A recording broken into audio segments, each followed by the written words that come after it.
It's the International Soccer Preview. This is Series 15 of our MediaCast. It's the short version of Series 14 on Euro 2024 qualifying.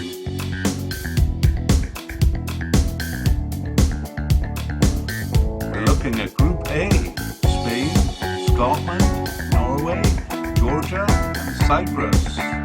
Here we go. It's the International Soccer Preview, Series 15. This series is a shortened version of Series 14 and primarily part 3 of that series, which is a presentation of the strength of each team and a discussion of their prospects. Yeah, in Series 14, we gave an overview of each country, its population and location in Part 1, and in Part 2 provided a history of each team. That series featured a deep dive into each team's Euro Cup history. Part 2 finished with an overview of the current state of their squad. Additionally, at the end of each MediaCast in Series 14, we have attached an overview of our past, current, and future series. So if you want more detail after listening to this one, we recommend going back to Series 14. And in this one, Series 15, we reduce all the information given in Parts 1 and 2 to a summary of the team and an overview of the recent form. Then we go straight into Part 3 of Series 14, where we outline the strengths of each team in terms of the pots they came from in the draw, their FIFA and ELO rankings, their head-to-head record with each other, and the odds given them by odds makers. And we then have a discussion of each team's prospects and where we think they will finish in the table. And finally, we'll look at the first 2 sets of games in March, which have already been played. Okay, let's look at each team in Group A with a summary of their history and then a look at their recent form. Yes, and we'll begin with Spain. So Spain was not a powerhouse in the early years.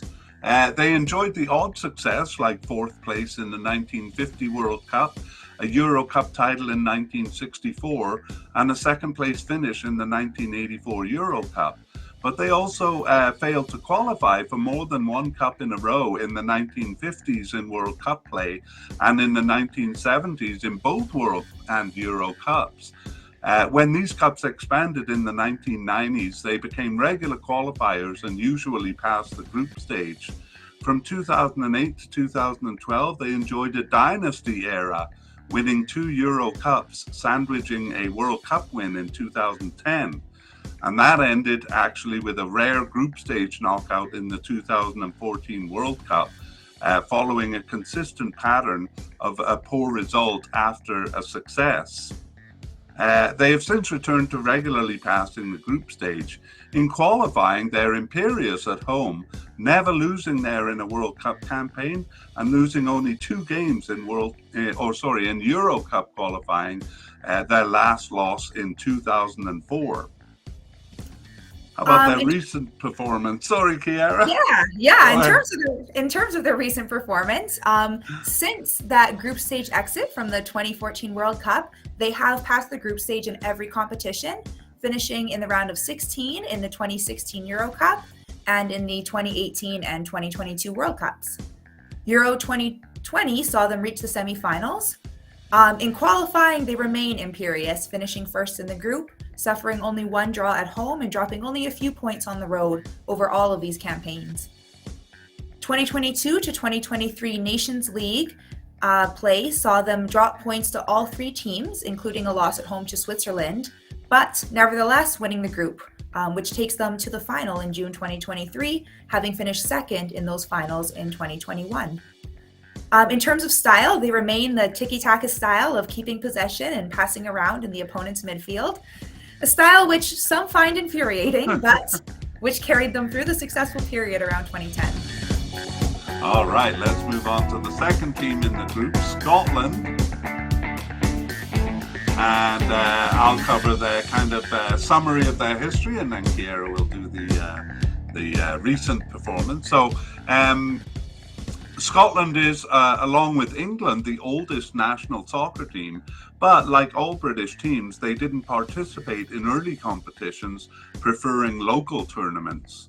Once they joined FIFA, they qualified for 9 of the 13 World Cups all the way to 2000, but only 2 of the 8 Euro Cups. After 2000, they qualified for neither until reaching the 2020 Euro Cup. In none of their 11 successful qualifications did they pass the group stage. They were plagued with bad luck, often coming tantalizingly close to reaching the next level in both qualification or in group stages. At the game level, Scotland can contend with the best, but also drop points to the weakest, sometimes even in the same campaign. So their inconsistency is a defining feature. In terms of their recent performance, third place in the 2018 World Cup qualification and 2020 Euro Cup qualifying represents their average finish. This is not what earned them entry into the 2020 Euro Cup, but a first place finish in Nations League C and then a good performance in the playoffs. They carried that form into the 2022 World Cup qualifying, where they won the last 6 of their games to finish second and reach a playoff structure where they lost to Ukraine. That, combined with winning their League B group in the 2022-2023 UEFA Nations League, shows a very good recent form, though it's untested against the top teams. All right, that is Scotland, and we'll move on to our third team, Norway. And Norway had their first World Cup appearance in 1938, and that established their long history, but it's a very isolated result. They didn't compete again until 1954, and they returned a very weak team. From 1980, they became a bit more competitive in their campaigns, and from 1992 began challenging for entry into competitions. This was their peak, and they successfully qualified for 2 World Cups and 1 Euro Cup. However, 2000 was the last, but they remained competitive, usually finishing in the top half of the table. They suffered many heartbreaks of coming close, reaching a final playoff 3 times, but never succeeding. In terms of recent performance, you mentioned heartbreak, and they remain heartbreakingly close in Euro qualifying, reaching a playoff round in the last 2 competitions. But despite the expansion of the Cup, which should see them qualifying, they have not. It seems a matter of time, though. The World Cup seems further away, but nevertheless features respectable records. In 2018, they lost only 1 game at home, but losing all on the road landed them in 4th place. And in 2022, they lost only 2 games, but finished 3rd. Their 2022-2023 UEFA Nations League performance saw them finishing 2nd in their League B group behind Serbia. All right, well, we move on from Norway to Georgia. And Georgia emerged from the Soviet Union and played their first campaign in the 1996 Euro Cup. That proved their strongest campaign, finishing in 3rd place with 15 points.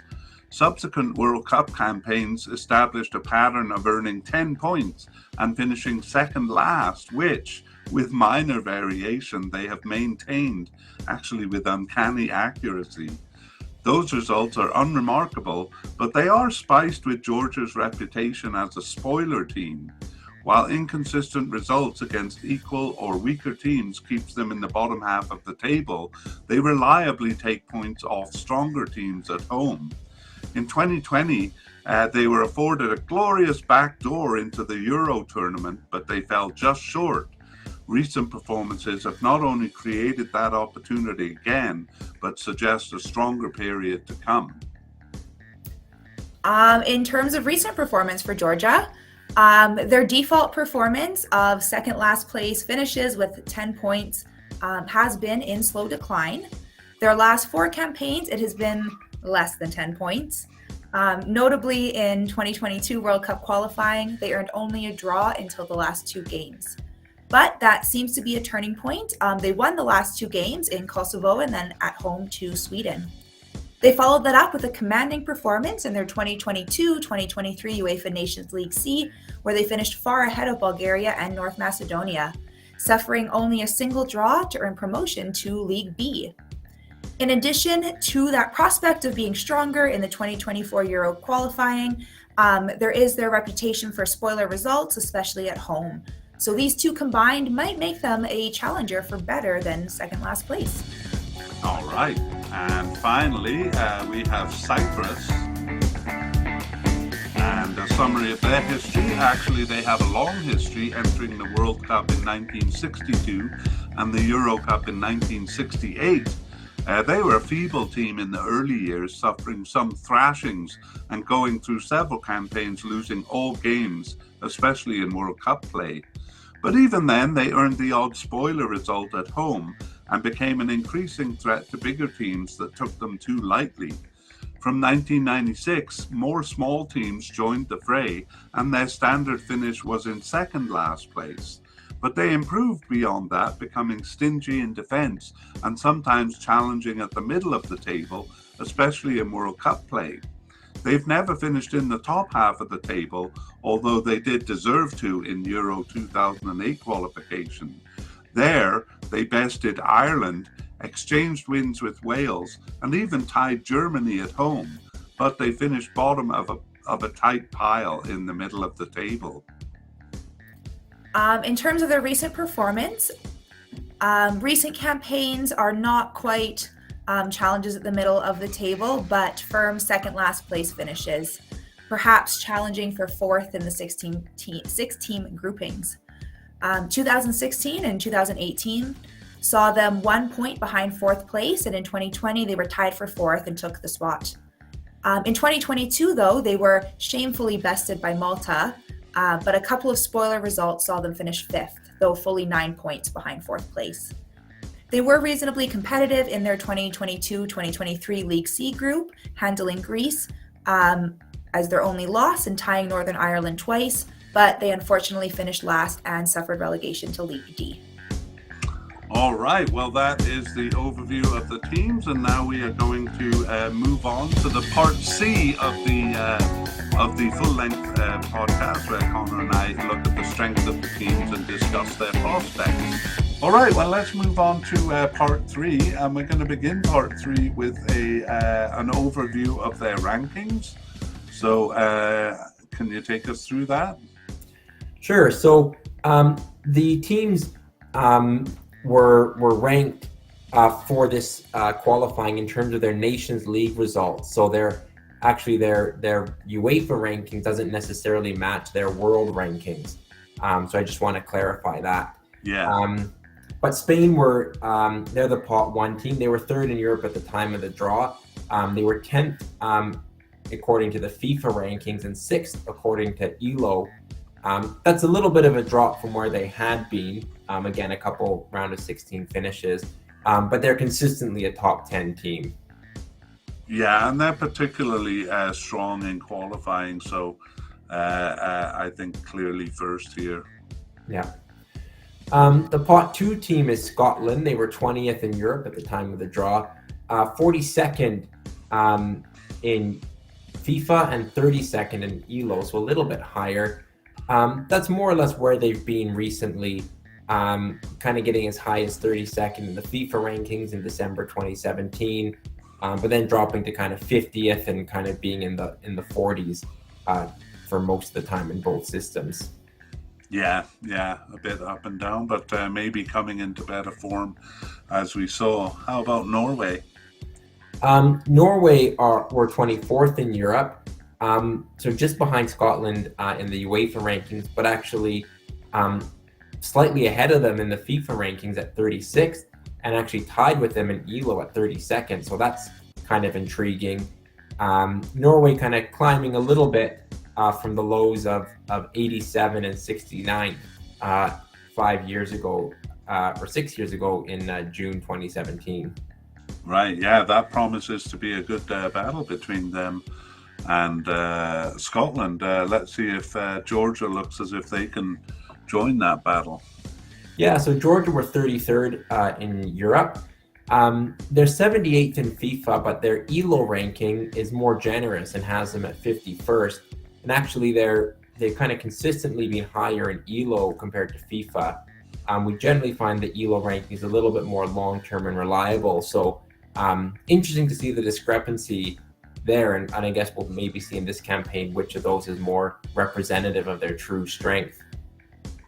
Yeah, but even those rankings themselves don't suggest that they would really be challenging Scotland and Norway, but who knows? We'll talk about that soon. How about Cyprus? Yeah, so Cyprus were 45th in Europe at the time of the draw, and they're actually below 100 in both ranking systems, 110th and 117th, so some way back of the other teams. Yeah. They occasionally reach above 100 in FIFA, but around that 100th mark or lower is kind of where they've sat for much of the last 10 years. Yeah, not only that, but I mean, Scotland, Norway, and Georgia seem to be improving in form, and Cyprus seem to be going the other way. So that doesn't look great for them. I'll take us through an overview of their head-to-head records just quickly here. So we begin, we were always going to start with the team that has the better record. So Spain has a better record than all of them. Against Scotland, it's 5 wins, 1 draw, and 2 losses. They last played in 2012, so not very relevant. Spain also has a better record over Norway, 3 wins, 1 loss, and 1 tie. They played in 2020 most recently, and that was where Norway earned a tie. Actually, they earned a tie. They was in Norway. Spain and Georgia is pretty clear. 4 wins, 0 draws, and 0 ties. So clear record over them. And over Cyprus, we saw that Cyprus actually did take a win from them in the 2000 Euro Cup. I think that was the last time they played, actually. And it's 7 wins and 1 loss. Spain dominating that head-to-head. We move on to Scotland, who have a winning record over Norway. That's 4 wins, 3 draws, and 2 losses. However, Norway has gotten the better of them in their more recent meetings. So they met actually in the 1998 World Cup group stage, where they tied 1-1. And in 2010 World Cup qualifying, Norway came out the winner, besting Scotland there, actually beating them 4-0 in one of the legs. Scotland and Georgia, interestingly, have an even record of 2 wins and 2 losses each. Georgia winning at home in both of their legs. So we saw that they can be a bit of a spoiler team. And finally, Scotland have a winning record over Cyprus. And they last met in 2020 Euro Cup qualifying, where Scotland won twice. So it's 6 wins for Scotland, no draws and no ties. Moving on to Norway. Norway have losing records with Spain and Scotland, as we saw, but a winning record over Georgia, although they've only met once, and that was in 2000, where Norway won both games. And against Cyprus, they've met 8 times, and Norway has won every time. Their most recent beating was in 2014. And finally, we have Cyprus and Georgia, and they met in the 2010 World Cup qualifying campaign. That was their only meeting, and they tied in Georgia, and Cyprus won the home leg. So actually, Cyprus has a winning record over Georgia there. Whew, I'm done, Connor. Are you ready to take us through the odds? Yeah, we'll look at the odds to win the groups, but before we do that, I just want to look at where each team comes from in their pot. So Spain are 3rd ranked among the pot 1 teams, partly because they won their last UEFA Nations League A group. Scotland are 2nd bottom in pot 2. They'll meet Norway, who are 3rd top in pot 3. So they're from different pots, but they're actually pretty close together. Georgia is the top ranked team in pot 4. And then Cyprus is the 3rd ranked team in pot 5, which also includes Gibraltar, Moldova, Latvia, and Malta. So maybe not a strong team, but perhaps relatively strong. And I think it leads to actually a relatively strong group overall, with the exception of Scotland, every team really coming from the top of their pot. Yeah, and Scotland, their form is improving, so that maybe makes them a bit more competitive too. Yeah, so we will look at the odds now. So Spain are the heavy favorites. given an 82% chance of winning the group. Scotland are favored over Norway at 15.4% compared to 9.3%. And then Georgia are given a 1.2% chance to win the group, and Cyprus just 0.5%. All right. Well, maybe that's a good place to begin our discussion. And first of all, do you agree with those odds, or do you think some of them are too high or too low? I think I agree with them, actually. I see Spain as heavy favorites to win the group, with kind of an outside chance that they are, somebody else could win it. But I think Scotland and Norway are close. Maybe not to win the group, but I think Georgia will be competitive with Scotland and Norway, certainly at the game level. Yeah, that's kind of how I'm seeing it. I do actually see Scotland and Norway as a little bit closer. But I see Georgia, again, this is odds to win the group, so I don't think Georgia really have a chance of winning the group, but I think they are a little bit closer to those middle to the middle than those odds really make out. Mm-hmm. Do you think there's any chance of Spain losing the group? Or not finishing first, I should say? I think there's a chance. However, their history would kind of seem to suggest otherwise, given they are so strong in qualification. I think they're a stronger team than Scotland for sure, and Norway. But Norway, we're perhaps a little bit unpredictable. We're kind of waiting to see what this new generation is going to look like. So perhaps a surprisingly strong Norway, could throw a surprise. So maybe in that way, I maybe prefer them over Scotland to win the group, given that their form is a bit more of a question mark. Yeah, that's right. I think the promise in Scotland and Georgia is kind of proven in the results. They both won their Nations League groups and are looking in good form.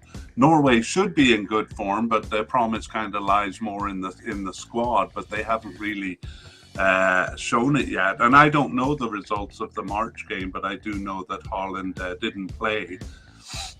So maybe not putting their best foot forward right away. I was going to ask how you see Spain doing. Do you see them being so strong as possibly winning all games? Yeah, their qualification history is so strong. I mean, any doubts about Spain are kind of in the latter stages of the Cup. But, they've only ever lost one game at home. And that was to Greece in 2004. Like, they're absolutely imperious at home. So, and also I do think that the middle teams will take points off each other, which will, even if Spain drop a couple of points, I think they'll finish well clear of second place. So no doubts there. But it is an exciting group for me in the middle three. And I think Georgia could be part of that middle three, even though the odds and the rankings don't really suggest it. We know that they're a lot of trouble at home. They'll definitely take some points at home, and they may be in the thick of it with a good campaign. Yeah, I think key to Georgia would be beating Cyprus twice, because they sometimes will drop points, especially on the road where they're not as strong. That could really upend a challenge for them. Where if they beat Cyprus twice and are good at home, then they can be in the mix for sure. That's right. And, Cyprus, despite being the weakest team by far here, are capable of taking points. So if Georgia does beat them, say, and then Cyprus takes points off of Scotland or Norway, it could make for a pretty exciting group. Mm-hmm. Do you see any hope beyond the spoiler results for Cyprus? No, I really don't. And I think we mentioned that, teams, are come from kind of near the top of their pots. I think this is a very difficult group for Cyprus. They're not in with kind of one of those feeble teams, and Andorra or Gibraltar. And those are really the only teams they've been beating recently. So without those prospects of perhaps an easy 6 points, I really do see them struggling quite a bit in this group. Yeah, me too. I mean, it's kind of unfortunate that unlike the other three, their form is kind of waning, because if they were guaranteed to take a few spoiler results at home, I think they could play an interesting role in this group. Yeah. All right, Connor. Well, I think you've dodged enough here, and I am waiting to hear your prediction for this group. My prediction is Spain to win it and Cyprus to finish last. And I'm going to go Norway second ahead of the perpetually unlucky Scots. And then I think Georgia will be fourth, but I do expect them to have a say in this group. All right. Well, we didn't talk about luck in the discussion, but we certainly should have. Both they and Norway are kind of unlucky in that they often finish tied with a team that advances to the next round, but they often come out on the lower end of it. And I agree that Scottish luck is a reason why Norway should be ahead of them.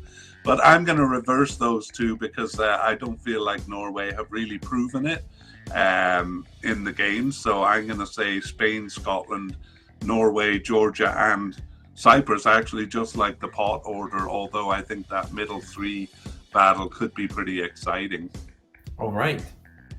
Well, we move on to the last section of the thing. And as I just said, I don't know the results. I've been kind of saving myself in order to do this podcast. So I'm excited to kind of predict and then see how my predictions turned out. What do we got?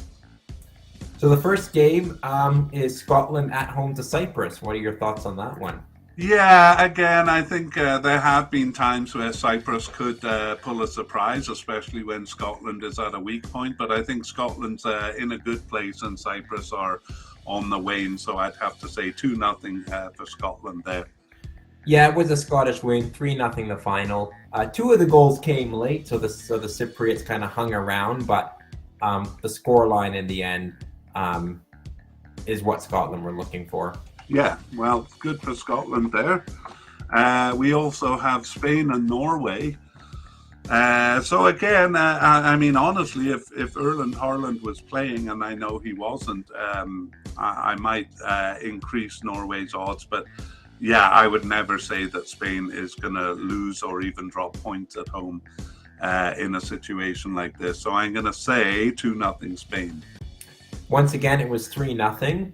And in a similar pattern, Spain took a first half lead kind of deep into the game when two quick goals in 84 and 85 made sure of the points. But 3-0 Spain over Norway. So Norway, not as competitive as they probably would have liked to be in that one.